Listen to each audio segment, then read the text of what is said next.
Former President Jimmy Carter, the 39th President of the United States, passed away on December 29th at the age of 100. He was laid to rest on January 9th, 2025, and he now is buried next to his wife Rosalind at their Georgia estate. Now, you might be asking me, David, why are you bringing this up now? What's the big deal?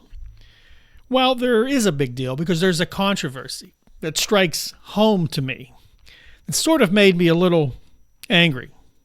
Now, the controversy wasn't about the funeral. It was about one of the songs that was sung at the funeral. The song was John Lennon's Imagine. Now, that's a beautiful song. Now, I know many people don't like John Lennon. Well, a lot of right-wing people don't like John Lennon. I'm going to say that, and that doesn't mean everybody, but a lot. A lot of Christians would look down on John Lennon, and this is where the controversy starts and ends.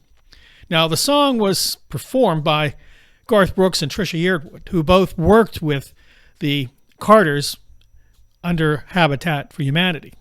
Did a lot of great work there. Now, I first saw much of this controversy come to light in social media. Of course, where else? And Christians, and they proclaimed to be Christians, said that this was a heathen song, pretty much. I'm paraphrasing. They said it was inappropriate to use at a Christian's wedding because Jimmy Carter professed to be a Christian. As a professing Christian, I admired Jimmy Carter.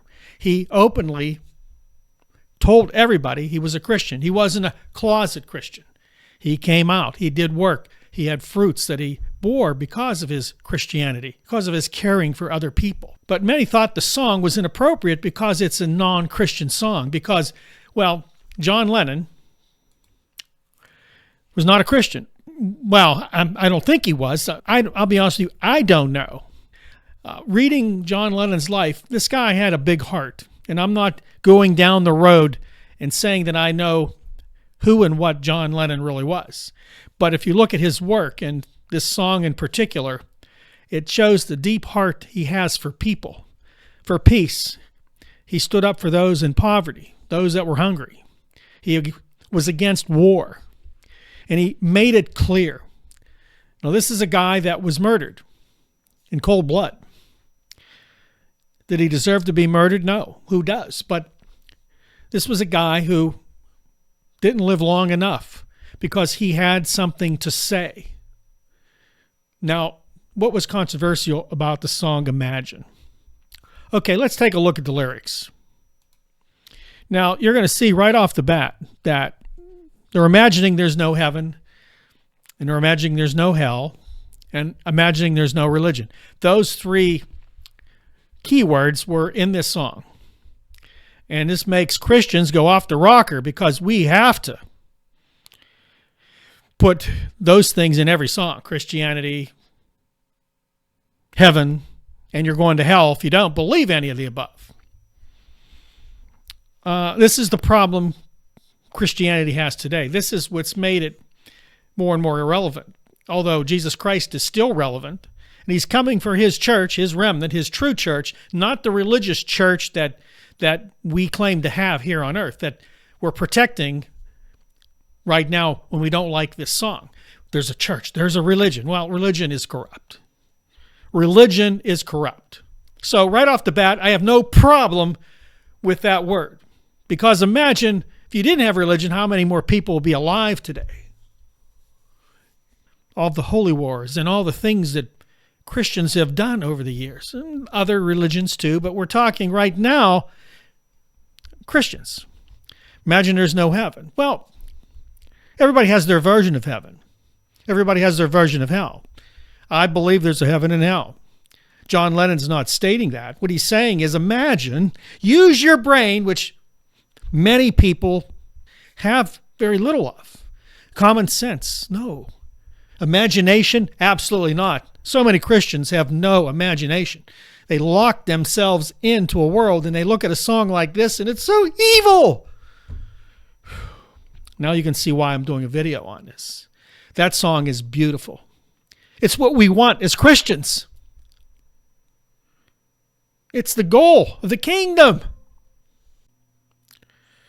Now, through this man, we get a glimpse of heaven. It doesn't say any spiritual words. It doesn't quote any scripture, but it's the ultimate goal of what we will find. He tapped into that somehow with his song. And if you look here on earth today, Christians, you're not anywhere near any of those verses that he wrote so long ago. Nowhere near it. And we sit and judge. Not Christian. No heaven. Well, that's not the point of the song. To get into the right mindset, you have to remove all obstacles. You have to be able to see through beyond the reality you have. We can't do it. Too many cannot do that. And they've made this song the enemy, John Lennon the enemy. And I hate to say it, after watching some of the antics we saw during this election, the hatred spewed by people from the right, people that profess to be Christians. And you look at John Lennon's life, you got to wonder, who's living it? So I don't know where John Lennon is right now.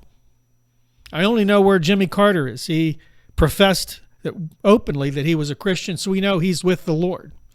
As far as anybody else, I don't know. We can only assume things, but it's not my job. You know what's funny? Rosalind Carter and Jimmy Carter loved that song. Sang it all the time. What does that make them? Evil? Demon-possessed? Deceived? No. It showed their heart. It showed their heart for the world. If you think peace is a problem, it's something we should run away from, then maybe you're in the wrong business. Because John Lennon wrote just exactly what Jesus Christ is going to bring. He imagined it. Can you? It's all the time I have. Like, subscribe, and share this video. God bless you, and I'll see you next time right here on the David Tomsic channel.